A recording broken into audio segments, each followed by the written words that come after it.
Section 9.4, Series and their notations. A couple decides to start a college fund for their daughter. They plan to invest $50 in the fund each month. The fund pays 6% annual interest, compounded monthly. How much money will they have saved when their daughter is ready to start college in 6 years? In this section, we will learn how to answer this question. To do so, we need to consider the amount of money invested in the amount of interest earned. Using summation notation. To find the total amount of money in the college fund and the sum of the amounts deposited, we need to add the amounts deposited each month and the amounts earned monthly. The sum of the terms of the sequence is called a series, so consider, for example, the following series: 3 plus 7 plus 11 plus 15 plus 19. Now, the nth partial sum of a series is the sum of a finite number of consecutive terms beginning with the first term. The notation capital S subscript n represents the partial sum.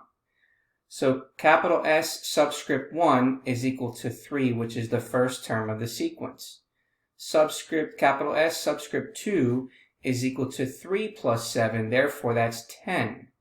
Capital S subscript 3 is 3 plus 7 plus 11, which is the sum of the first 3 terms, which is 21.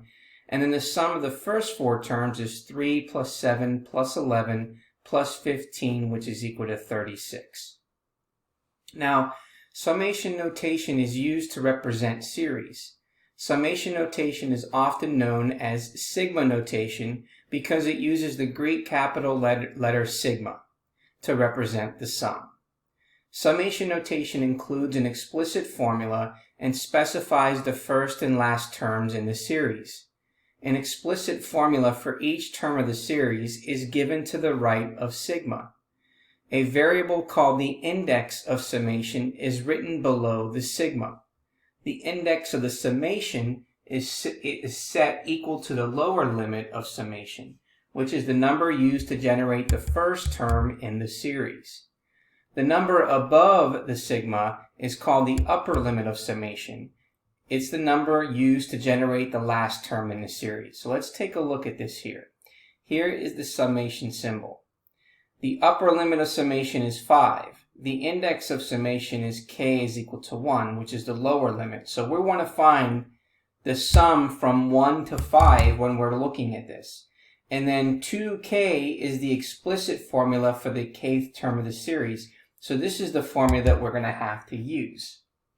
So if we interpret the given notation, we see that it asks us to find the sum of the terms in the series of a subscript k, which is equal to 2k, for when k is equal to 1 through k is equal to 5. So we can begin by substituting the terms for k and then listing out the terms of this series. So a subscript 1 is going to equal 2 times 1, which is 2. A subscript 2 is going to be 2 times 2, which is 4.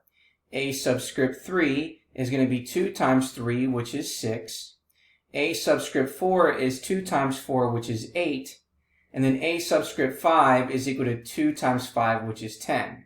Now, the summation symbol tells us that we need to add all these numbers up. So then we would say 2 plus 4 plus 6 plus 8 plus 10 is going to give us 30.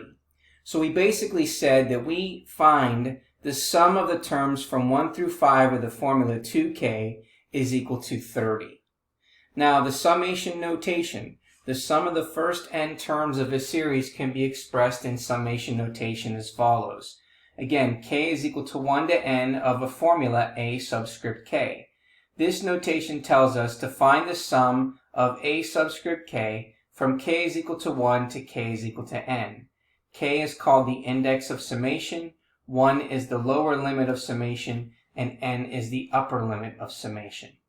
Now, question and answer. Does the lower limit of summation have to be 1?